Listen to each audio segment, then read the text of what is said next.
Hello everyone, welcome to Jack and Jill Academy, the Infinite Knowledge Hub.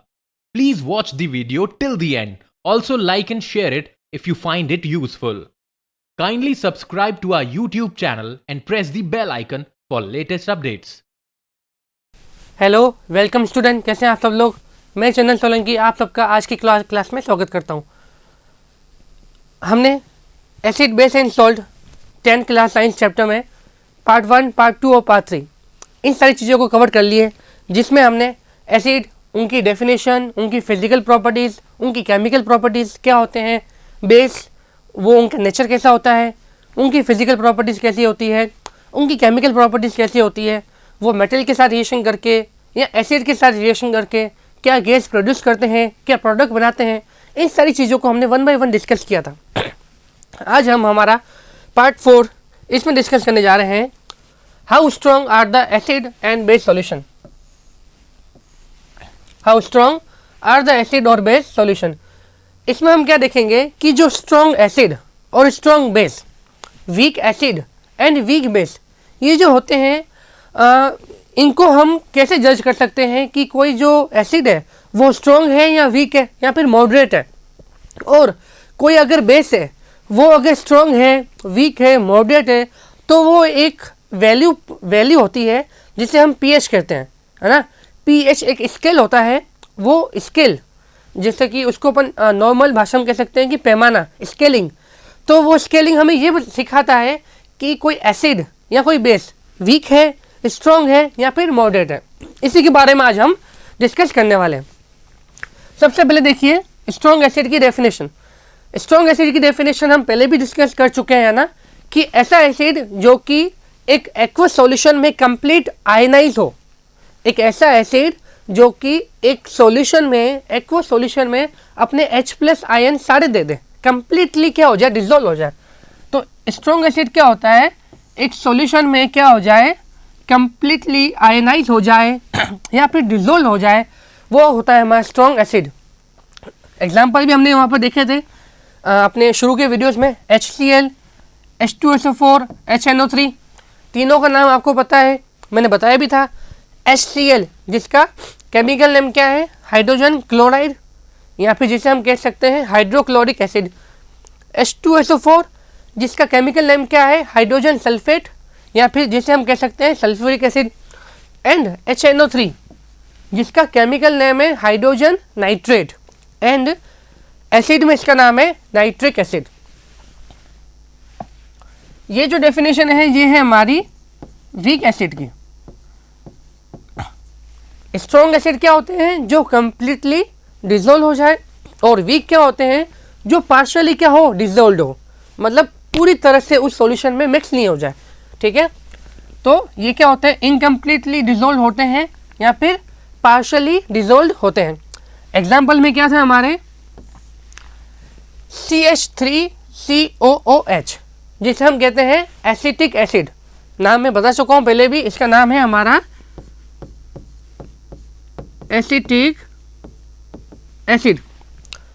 H2CO3 जिसे हम कहते हैं hydrogen carbonate, hydrogen carbonate है इसका केमिकल नेम, और एसिड में इसको कहते हैं, क्या कहते हैं, डिस्कस कर चुके हैं हम, कार्बोनिक एसिड।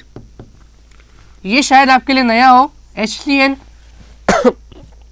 सॉरी, इसको हम कहते हैं हाइड्रोजन साइनाइड। ओके, ये टर्म अब हमारी नहीं हुआ, न्यू टर्म है एक, देखिए इसको, बेसिसिटी ऑफ एसिड। एसिड की क्या होती है, बेसिसिटी। कैसे, देखिए, the number of ionisable hydrogen atoms present in one molecule of the acid is called its basicity। Definition क्या कह रही है, डेफिनेशन कह रही है कि हमारे पास एसिड में क्या आते हैं, हमें H+ आयन सॉल्यूशन में हमें मिलते हैं। एसिड की डेफिनेशन भी क्या थी, जो कि सॉल्यूशन में H+ आयन हमें दे दें। तो बेसिसिटी ऑफ एसिड हमें क्या बता रहा है कि कितने H+ आयन जो है वो उसके एसिड के एक मॉलिक्यूल में प्रेजेंट है वो उसकी क्या कहलाएगी, बेसिसिटी। जैसे 3 एग्जाम्पल मैं आपके सामने लिख रहा हूँ, HCl, H2SO4 एंड लिख देते हैं H3PO4। HCl में देखें, अगर मैं इसको अलग अलग आयंस में ब्रेक कर दूं तो हमें मुझे क्या मिलेगा, H प्लस, आगे वाला प्लस और पीछे मिल जाएगा Cl माइनस। H2SO4 से मुझे क्या मिलेगा स्टूडेंट, अगेन H प्लस क्योंकि हाइड्रोजन प्लस आयन है, और SO4 जो कि क्या होता है सल्फेट, ये मुझे मिलेगा SO4 माइनस 2। अगेन नीचे वाले से मुझे क्या मिलेगा, H प्लस, हाइड्रोजन आयन तो मिल ही गया, प्लस पीछे वाला है जो है हमारा फॉस्फेट, इसे हम कहते हैं PO4 माइनस 3। लेकिन आप देखेंगे कि फर्स्ट वाली रिएक्शन तो मेरी बैलेंस है ना। हमने केमिकल रिएक्शन एंड इक्वेशन जो चैप्टर नंबर फर्स्ट किया था उसमें हमने ये सीखा था कि एक कैसे केमिकल इक्वेशन को बैलेंस किया जाता है, एक केमिकल रिएक्शन को कैसे बैलेंस किया जाता है, सारी चीज़ें हमने वहाँ पे सीखी थी। सेकेंड वाले में अगर आप देखेंगे कि सर बैलेंस नहीं है, क्यों नहीं है, क्योंकि इधर 2 है तो इधर हाइड्रोजन के आगे मुझे 2 लगाना पड़ेगा, सही है। इधर हाइड्रोजन के नीचे 3 है तो बैलेंस करने के लिए मुझे राइट हैंड साइड में हाइड्रोजन के आगे 3 लगाना पड़ेगा। अब ये जो रिएक्शन है हमारी क्या है, बैलेंस्ड है। आप देखेंगे कि HCl में हमें एक हाइड्रोजन आयन मिला, एक H2SO4 में हमें 2 हाइड्रोजन आयन मिल गए, और H3PO4 जिसका नाम है हाइड्रोजन फॉस्फेट, उसमें हमें 3 हाइड्रोजन आयन मिल गए। तो बेसिसिटी ऑफ एसिड की डेफिनेशन क्या थी कि द नंबर ऑफ, ध्यान से देखिए डेफिनेशन को, द नंबर ऑफ मतलब कितने नंबर मिलते हैं आयनाइजेबल, कितने आयनाइजेबल हाइड्रोजन एटम्स, वो हाइड्रोजन एटम्स कितने आयंस के रूप में आ रहे हैं present in one molecule of the acid is called is basicity. तो मैं कह सकता हूँ कि HCl से मुझे एक मिला है, एक हाइड्रोजन आयन मिला है, इसलिए इसको हम कह सकते हैं हमारा मोनो एसिड, ठीक है। ये जो आएगा हमारा बेसिक नहीं है, यहाँ पर आएगा मोनो एसिड। थोड़ी सी यहाँ पे जो ये टर्म लिखी गई है ना स्टूडेंट, यहाँ पर आएगा हमारा मोनो एसिड, ठीक है। H2SO4 है, इसे हम क्या कह सकते हैं, इसे हम कह सकते हैं डाई एसिड, क्या कह सकते हैं, डाई एसिड। एंड H3PO4 को हम कह सकते हैं हमारा ट्राई एसिड। आ रहा है समझ में। ये जो मोनो बेसिक है ना, ये मोनो बेसिक नहीं लिखा हुआ है, यहाँ पर ये लिखा है मोनो एसिड आएगा, एंड डाई बेसिक में हमारा आएगा di acid, and tri basic में हमारा आएगा ट्राई एसिड, ठीक है। तो क्योंकि इसमें एक हाइड्रोजन है इसलिए मोनो, 2 वाले के लिए हमने क्या टर्म ले ली, डाई, 3 वाले के लिए हमने क्या ले ली, ट्राई। जो मोनो है उसकी बेसिसिटी कितनी होगी, 1। बेसिसिटी 1 कैसे हुई, क्योंकि हाइड्रोजन कितने आ रहे हैं, 1, ओके। H2SO4 में हाइड्रोजन कितने आ रहे हैं, 2, तो इसकी बेसिसिटी कितनी होगी, 2 होगी, ओके। एंड H3 वाले में हमारी हाइड्रोजन कितने आ रहे हैं, 3, इसलिए इसकी जो बेसिसिटी होगी वो कितनी होगी, 3। आगे समझ में। अगर जिसकी हाइड्रोजन 2 आ जाए, अगर किसी एसिड से हाइड्रोजन 2 आ जाए तो वो क्या होगा, डाई बेसिसिटी। 1 आ जाए तो वो उसकी बेसिसिटी 1 होगी, और 3 आ जाए तो उसकी बेसिसिटी कितनी होगी, 3 होगी। एसिड के बारे में हमने डिस्कस कर लिया कि स्ट्रॉन्ग एसिड, स्ट्रॉन्ग बेस क्या होते हैं, उनके एग्जाम्पल भी देख लिए, और बेसिसिटी ऑफ एसिड भी देख लिया। स्ट्रॉन्ग बेस और वीक बेस की डेफिनेशन को भी हम आराम से देख लेते हैं। स्ट्रॉन्ग बेस क्या होगा, एसिड की तरह ही होगा, जो कि एक्वस सॉल्यूशन में क्या हो जाए, कंप्लीटली आयनाइज हो जाए, डिसॉल्व हो जाए। और वीक वाला क्या हो जाए, जो कि हमारा एक्वस सॉल्यूशन में पूरी तरह से डिसॉल्व नहीं हो पाया, जिसे हम कहेंगे कि वो पार्शियली क्या हो रहा है, डिसॉल्व हो रहा है, ओके। तो ये वाला तो हो जाएगा हमारा कंप्लीटली आयनाइज, और ये वाला हो जाएगा हमारा कंप्लीटली नहीं होगा, विच डू नॉट कंप्लीटली मतलब ये क्या होगा हमारा पार्शली, ठीक है। तो स्ट्रॉन्ग की डेफिनेशन क्या हो गई, it is one that completely ionise in is solution, मतलब जो कि एक्वस सॉल्यूशन में पूरी तरह से क्या हो जाए, डिजोल्व हो जाए। It is also called alkali. अच्छा, स्ट्रॉन्ग बेस होते हैं ना, स्ट्रॉन्ग बेस को हम एल्कली भी कह सकते हैं। एल्कली क्यों कह सकते हैं, क्योंकि ये एक्वस सॉल्यूशन में पूरी तरह से क्या हो जाता है, आयनाइज हो जाते हैं।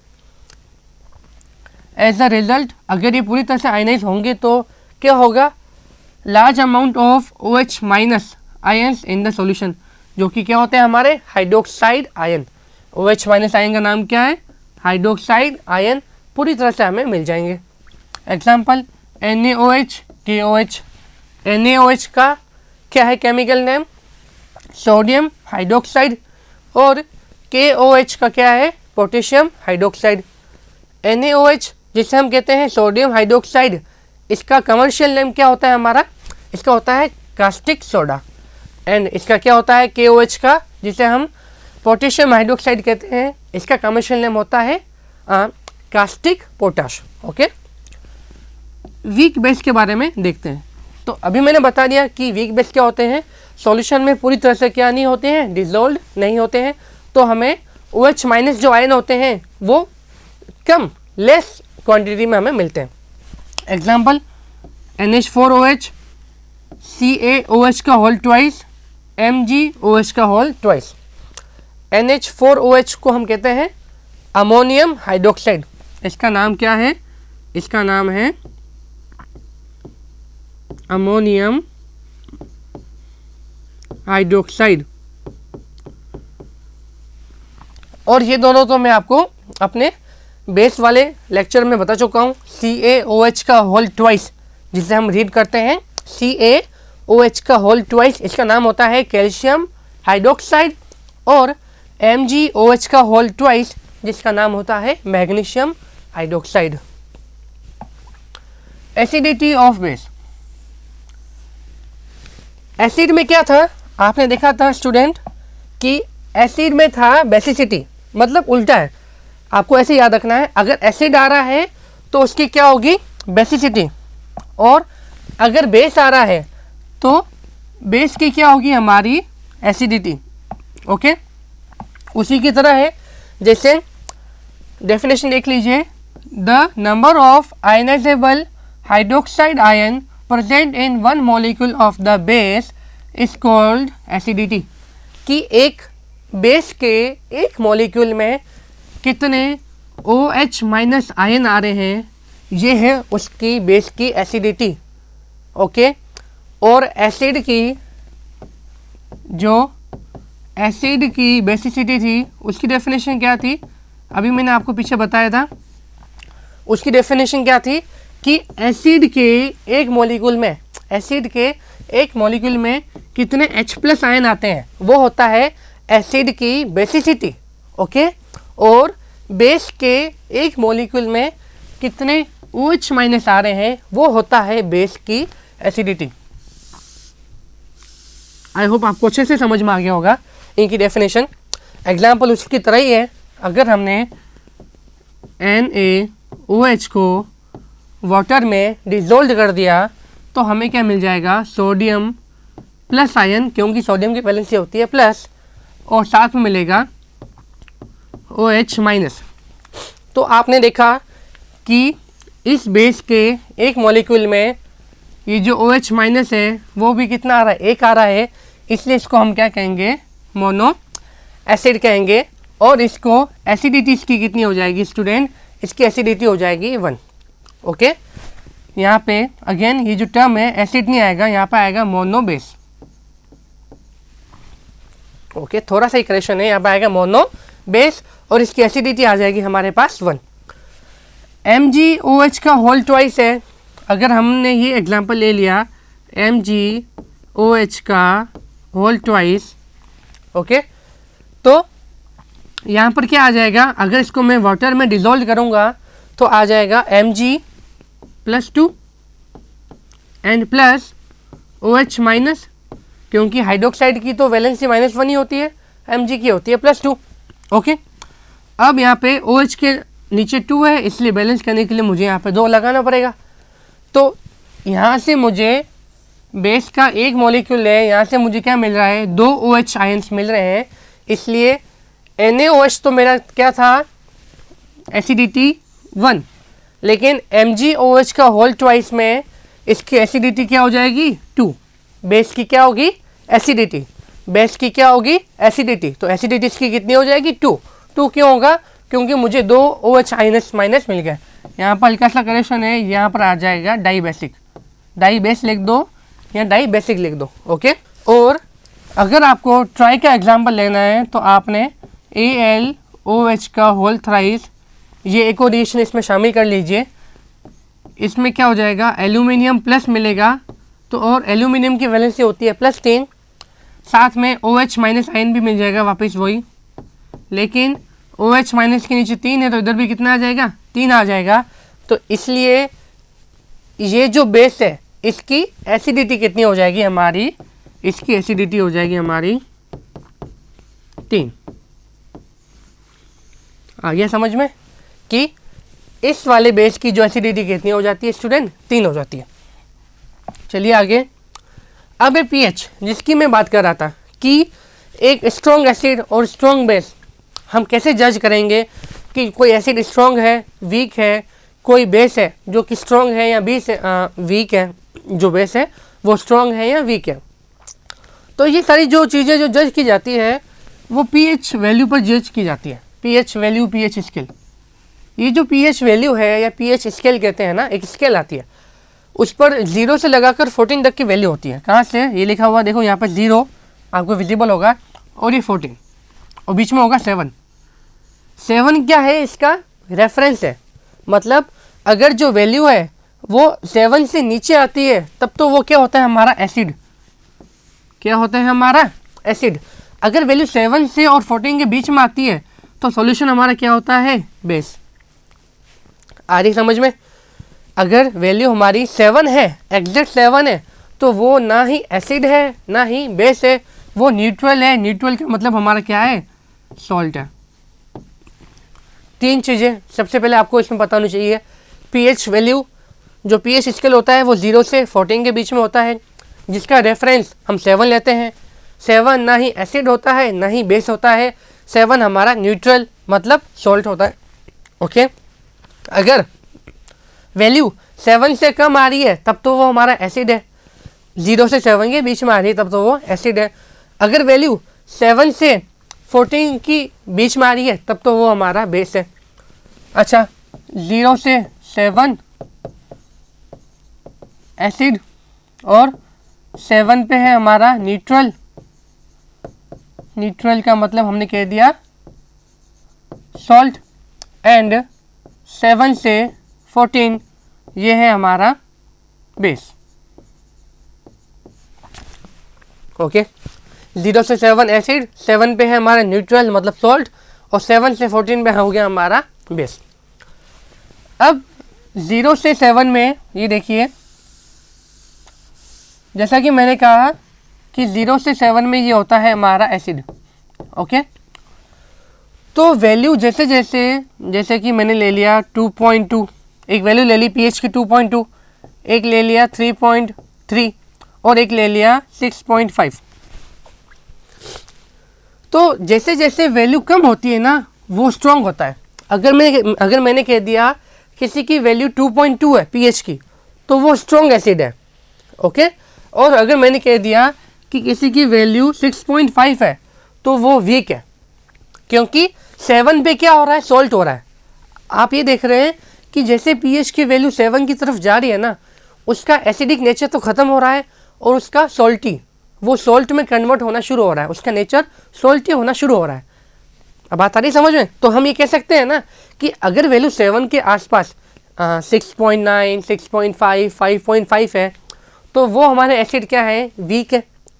अगर वैल्यू जैसे जैसे कम होगी, 5.5 से नीचे कम हुई 4.5, तो वो उस वीक से थोड़ा सा और क्या होगा, मॉडरेट होगा।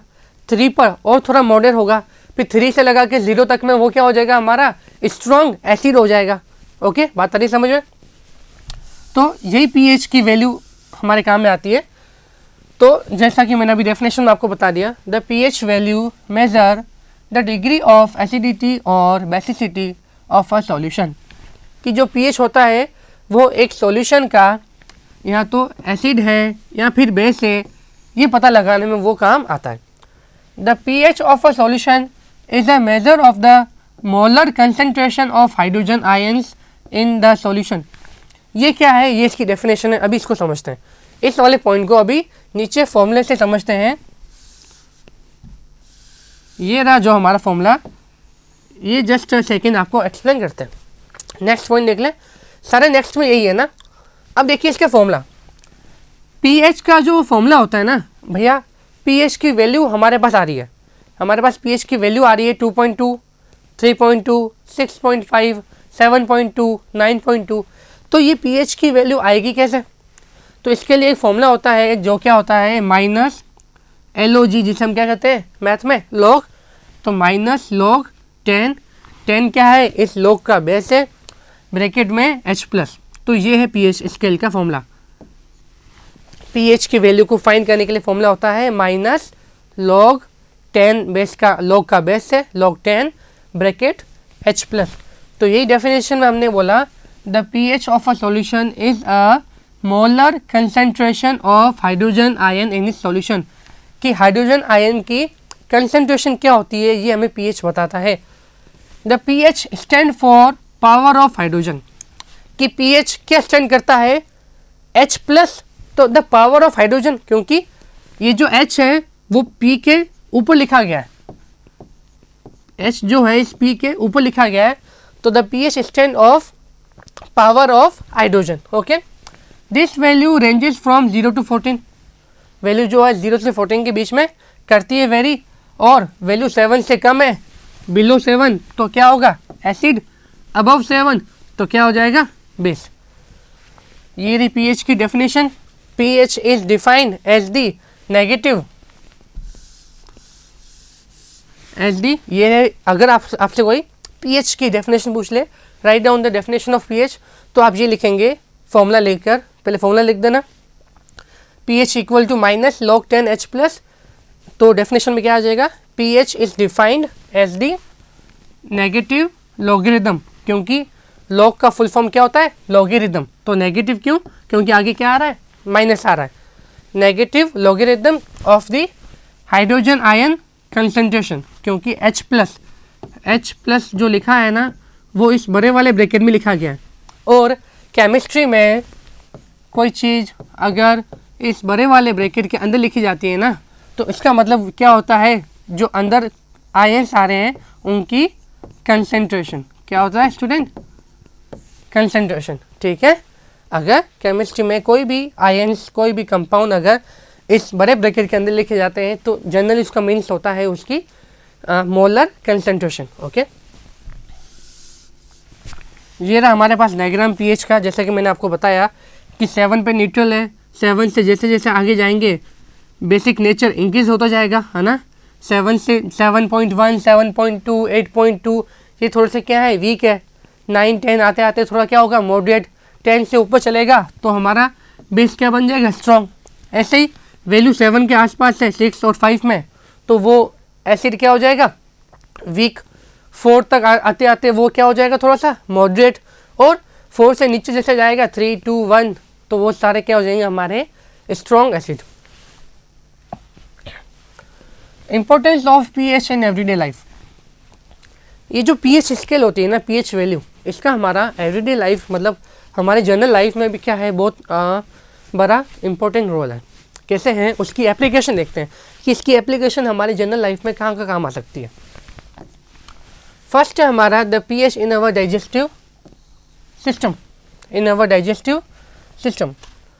अब क्या होता है देखो, अक्सर आपने ये सुना होगा कि जैसे खाना खाने के बाद थोड़ा सा गैस्ट्रिक प्रॉब्लम हो गया, एसिडिटी हो रही है पेट में क्या हो रहा है, कोई एक जनरल किसी भी पर्सन ने बोल दिया होगा कि मुझे एसिडिटी हो रही है ना, तो मैं कोई वो सॉल्यूशन पी रहा हूँ, ये वाला सॉल्यूशन ले लो, है ना। तो एसिडिटी में क्या होता है कि जैसे कि एसिडिटी में भी हमारा ये pH क्या करता है, बहुत बड़ा रोल प्ले करता है। कैसे कि जो हमारा स्टमक है, जो हम जो भी खाना ले रहे हैं, ठीक है, खाना खाने के बाद वो इंजेशन प्रोसेस के थ्रू हमारे बॉडी में जाता है, ठीक है। तो हमारे स्टमक में क्या होता है, एक एसिड होता है, वो होता है HCl। अगर कोई पूछ ले कि विच acid is present in our body या इन अवर स्टमक, तो HCl। तो हमारे जो स्टमक में जो एसिड प्रेजेंट होता है उसका नाम होता है HCl, जिसे हम कहते हैं हाइड्रोजन क्लोराइड या फिर हाइड्रोक्लोरिक एसिड। इस एसिड के कारण क्या हो जाता है, कभी कभी खाना खाने के बाद जो हमने कार्बोहाइड्रेट्स लिए हैं वो इससे रिएक्शन करके एसिड प्रोड्यूस कर देता है। मतलब हमारे बॉडी की जो pH वैल्यू है उसको क्या कर देता है, उस pH वैल्यू को ख़राब कर देता है। तो जैसा कि आपको पता है कि अगर pH की वैल्यू एक फिक्स है, उतनी होनी चाहिए, लेकिन एसिडिटी ज़्यादा हो गई है, मतलब HCl की मात्रा ज़्यादा हो रही है, HCl की क्वांटिटी ज़्यादा हो रही है, तो हम क्या करेंगे, हम कोई बेस लेंगे, क्योंकि एसिड को ख़त्म करने के लिए हमारे पास क्या होना चाहिए, बेस होना चाहिए। और जो बेस आएगा वो एसिड के साथ रिएक्शन करेगा, तो एसिड प्लस बेस क्या हो जाएगा, न्यूट्रल हो जाएगा। तो बात आ रही समझ में। अगर हमारे स्टमक में एसिडिटी की प्रॉब्लम होती है तो हम जो सॉल्यूशन लेते हैं ना, वो क्या होता है, बेसिक होता है। बेसिक वो हमारा बेस होता है। बेस क्यों होता है, क्योंकि हमारे स्टमक में HCl एक एसिड प्रेजेंट होता है, जो अगर हम बेस लेंगे तो वो उसको क्या कर देगा, न्यूट्रल, और हमारी एसिडिटी की प्रॉब्लम क्या हो जाएगी, फिनिश हो जाएगी। ये इस पॉइंट में क्या लिखा हुआ है, देख लीजिए कि हमारे जो एसिडिटी, जो एसिड HCl, ये जो लिखा हुआ ना, hydrochloric acid in the stomach, हमारे एसिड में क्या होता है, हमारे स्टमक में क्या होता है, HCl होता है, हाइड्रोक्लोरिक एसिड, जिसकी वैल्यू होती है 1 से 2। लेकिन जैसे हमने खाना खाया ड्यूरिंग इंजेशन, जो हमारे फूड प्रोसेसिंग की हो रही है, उसमें हमारा क्या हो जाएगा, स्टमक में ज़्यादा एसिड प्रोड्यूस हो जाएगा। अगर स्टमक में हमारा एसिड है, उसकी वैल्यू 1 से 2 है, उसकी pH वैल्यू 1 से 2 है, लेकिन जैसे ही इंजेक्शन हो रहा है खाने का, फूड का, उसमें एसिड की क्वांटिटी ज़्यादा हो जाएगी। एसिड की क्वांटिटी ज़्यादा हो जाएगी तो वो क्या कर देगा, इरिटेशन कोज कर देगा। इरिटेशन को हम क्या कहते हैं, उसको एसिडिटी कहते हैं। उस एसिडिटी से रिलीफ के लिए हम जो सॉल्यूशन लेते हैं वो क्या लेते हैं, एंटाएसिड। एंटाएसिड का मतलब क्या होगा, जो उस एसिड को ख़त्म कर दे, एसिड का दुश्मन। तो दुश्मन के लिए इंग्लिश में क्या वर्ड होता है, एंटी। तो इसलिए इसको क्या कहा गया है स्टूडेंट, एंटाएसिड। एंटाएसिड का मतलब क्या होगा, उस सॉल्यूशन को ख़त्म कर देगा, या उस सॉल्यूशन का एनिमी है एंटाएसिड। तो हम एक्सेस मात्रा में क्या लेते हैं, एल्यूमिनियम हाइड्रोक्साइड या फिर मैग्नीशियम हाइड्रोक्साइड। ज़्यादा जो कॉमनली जो हम यूज़ लेते हैं ना, वो हम ये लेते हैं MgOH का होल ट्वाइस। तो क्वेश्चन दो तरह से आता है, इसमें दो तरीके से फॉर्म होता है। यहाँ तो आपसे pH वैल्यू का डाइजेस्टिव सिस्टम में आपसे रोल पूछ लेगा, तब तो आपको ये लिखना है कि हमारे स्टमक में HCl एसिड प्रेजेंट होता है, जिसकी एसिडिटी 1 से 2 होती है। इंजेक्शन के दौरान फूड के इंजेक्शन के जो टाइम पे हमारे एसिडिटी ज़्यादा हो जाती है, जिसे हम इरिटेशन कोज कहते हैं, जिसे यहाँ जिसे हम एसिडिटी कहते हैं। और उस एसिडिटी से रिलीफ पाने के लिए हम एक बेस का सोल्यूशन लेते हैं, जिसे हम जनरली MgOH का होल ट्वाइस मैग्नीशियम हाइड्रोक्साइड या फिर एल्यूमिनियम हाइड्रोक्साइड कहते हैं। ओके, या फिर दूसरे तरीके से क्वेश्चन कैसे फॉर्म होगा कि आपसे पूछ लेगा कि हमारे स्टमक में क्या कौन सा एसिड होता है, तो HCl। या जो स्टमक में एसिडिटी कोज होती है, तो उस एसिडिटी से रिलीफ पाने के लिए एक एंटाएसिड, एक हम यूज लेते हैं एंटाएसिड। और उस एंटाएसिड का, ये रहा एंटाएसिड, उस एंटाएसिड का नाम बताइए। तो आपको नाम में क्या लिखना है, आपको नाम में लिखना है AlOH का, आपको नेम में लिखना है AlOH का होल थ्राइस, या तो ये लिख लीजिए या फिर ये लिख लीजिए MgOH का होल ट्वाइस। MgOH का होल ट्वाइस का क्या नाम है, मैग्नीशियम हाइड्रोक्साइड, और इसका नाम है एल्यूमिनियम हाइड्रोक्साइड। याद कीजिए कि मैग्नीशियम हाइड्रोक्साइड का एक और नाम है, मैंने आपको बताया था, क्या बताया था, मिल्क ऑफ मैग्नीशिया। क्या फेमस नेम है, मिल्क ऑफ मैग्नीशिया। चलिए इसकी सेकंड एप्लीकेशन पर चलते हैं, द pH ऑफ ब्लड। इसमें कुछ ज़्यादा खास नहीं है, इसमें सिर्फ आपको इतना याद रखना है कि हमारे जो ब्लड की जो pH, जो हमारा ब्लड का जो pH होता है वो इस रेंज में होता है, 7.36 से, मतलब 7.3 से 7.4, 0 के बीच में होता है। अगर इसके बीच में है तब तो ठीक है, अगर वैल्यू कम ज़्यादा होती है तो हमारे थोड़ा सा ब्लड में क्या हो सकता है, इन्फेक्शन हो सकता है। Okay, the pH of enzyme, enzyme में क्या है देख लीजिए। Enzyme function effectively only at certain value of pH, that is trypsin act best at an alkaline. कि एंजाइम में ये बता रहा है कि जो एंजाइम होते हैं वो उनकी भी pH वैल्यू फिक्स होती है और उसी pH वैल्यू पर वो क्या होते हैं, परफॉर्म होते हैं। जैसे ट्राइप्सिन एक एंजाइम है और वो उसका नेचर क्या होता है, एल्कलाइन। एल्कलाइन मतलब क्या होता है, बेस। तो अगर बेस होता है तो इसकी जो वैल्यू है pH की क्या होगी, इसकी जो वैल्यू pH की 7 से ज़्यादा होगी। तो इसको मैं ऐसे लिखूँगा, the pH value of base is greater than 7। Okay, next application in analytical chemistry. Analytical chemistry का मतलब है कि जो हम लैब में प्रैक्टिकल करते हैं ना, वहाँ पे भी इसका क्या है, pH का बहुत बड़ी वैल्यू है। जैसे the control of pH value is very important from the point of view of analytical chemistry. This permit, ये जो वैल्यू हमें क्या परमिट करती है, सेलेक्टिव डिटेक्शन, आइडेंटिफिकेशन एंड और isolation of certain substance in the process of other. कि अगर हमने कोई प्रैक्टिकल कर रहे हैं, कोई लैब कर रहे हैं, है ना, तो वहाँ पर हमारे पास 2-3 सॉल्यूशन है। तो हमें पता कैसे चलेगा कि एसिड है कि बेस है कि सॉल्ट है ना। तो अगर हमें ये सारे पता लगाना है तो सॉल्यूशन है, उसकी हम pH स्केल पर उसकी pH वैल्यू फाइंड आउट कर लेंगे। तो एनालिटिकल केमिस्ट्री में इसका यही काम है कि आपके पास 2 या 2 से ज़्यादा सॉल्यूशन है, तो आप उस सॉल्यूशन की pH वैल्यू निकाल के ये पता लगा सकते हैं कि वो एसिड है, बेस है या सॉल्ट है।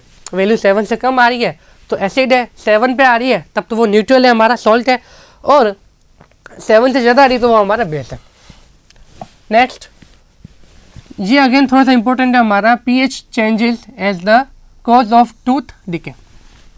देखिए इसमें क्या लिखा हुआ है, इजीली आपको एक्सप्लेन करता हूँ कि जनरली हम क्या करते हैं, हमारा जो माउथ है, हमारे माउथ की जो pH होती है ना, वो होती है 5.5। ओके, जनरली हमारे माउथ की जो pH होती है वो होती है 5.5। अब अगर वैल्यू 5.5 से कम ज़्यादा होगी तो माउथ में क्या होगा, दिक्कत होगी, मीन्स हमारे टीथ में थोड़ा सा पेन होगा। तो उसी चीज़ को हम समझ रहे हैं। देखो, जैसे हमने खाना खाया, खाना खाने के बाद क्या होते हैं कि आप देखते हैं कि जो हम खाना ले रहे हैं वो पूरी तरह से हमारे स्टमक में नहीं जाता है, कुछ हमारा दांतों में भी फंस जाएगा, है ना। और अगर हमारे दांतों में वो फंस जाएगा तो हम क्या देखेंगे कि हमारे माउथ की जो pH है वो 5.5 है। अब जो भी हम खाने की चीज़ ले रहे हैं, अगर वो हमारे दांतों में फंस गई तो वो क्या कॉज करेगी, वो बैक्टीरिया कॉज करेगी, है ना स्टूडेंट, वो बैक्टीरिया कॉज करेगी। वो जो बैक्टीरिया जो होते हैं वो pH वैल्यू को इंक्रीज़ कर देते हैं। उन्होंने अगर pH वैल्यू को जनरली इंक्रीज़ कर देते हैं 1 से, तो जो हमारी pH वैल्यू जो होती है वो 5.5 से बढ़कर, ये देखिए वैल्यू 5.5 थी, अब वैल्यू 5.5 से बढ़कर हमारी जनरली क्या हो जाती है 6.5। इन बैक्टीरिया के कारण एसिडिटी प्रोड्यूस होती है, इन बैक्टीरिया के कारण एसिडिटी प्रोड्यूस होती है, और एसिडिटी क्या करेगा, pH वैल्यू को इंक्रीज़ करेगा। तो pH वैल्यू को इंक्रीज़ करेगा तो 5.5 से क्या हो जाएगा 6.5। इसलिए तो कहते हैं कि खाना खाने के बाद, मतलब रात को सोने से पहले ब्रश करके सोना चाहिए। ब्रश करके क्यों सोना चाहिए हमें, क्योंकि जो भी हम खाना ले रहे हैं वो हमारे दांतों में फंस जाएगा, जो बैक्टीरिया कॉज करेंगे। बैक्टीरिया कॉज करने से pH की वैल्यू इंक्रीज़ होगी, और pH की वैल्यू इंक्रीज़ होगी, एसिडिटी कॉज होगा, एसिड, तो वो हमारे टीथ को पेन देंगे, और हमारा जो टीथ का जो हार्डेस्ट पार्ट होता है इनेमल, टीथ का जो हार्डेस्ट पार्ट होता है एक इनेमल, उसको ख़राब करना शुरू कर देंगे, है ना। अगर हम ब्रश करके नहीं सोएंगे ना, अगर हमने एक बेस्ट सॉल्यूशन नहीं लिया, अगर हमने ब्रश करके जनरली जो नहीं सोते हैं रात को, तो जो हमारे टीथ का जो हार्डेस्ट पार्ट होता है जिसे हम कहते हैं इनेमल धीरे धीरे करके ख़राब होना शुरू होता है। तो आगे बात समझ में, इसकी क्या एप्लीकेशन थी यहाँ पे। Next, pH of soil. pH of soil में हमें क्या बताएगा कि अगर एक हमें किसी जगह पर अगर हमें खेती करनी है ना, प्लांटिंग करनी है, बिल्कुल कुछ भी करना है, हमें गार्डनिंग करनी है, तो वहाँ पे जो सॉइल होगा ना, उस सॉइल का नेचर कैसा है, वो सॉइल एसिड है, बेस है, न्यूट्रल है, कैसे है, उसके हिसाब से उसमें केमिकल को मिक्स किया जाता है। ठीक है, तो the soil of pH is the measure of how acidic और एल्कलाइन सॉइल इज। एसिडिक और एल्कलाइन, एल्कलाइन का मतलब क्या होता है, base. pH of soil is measured on a scale of 1 to 14. If your soil has a pH value of less than 7, अगर soil की value less than 7 है तो वो क्या होगा, एसिडिक, और उसकी pH की वैल्यू 7 से ज़्यादा है तो वो क्या हो जाएगा, एल्कलाइन मतलब बेस।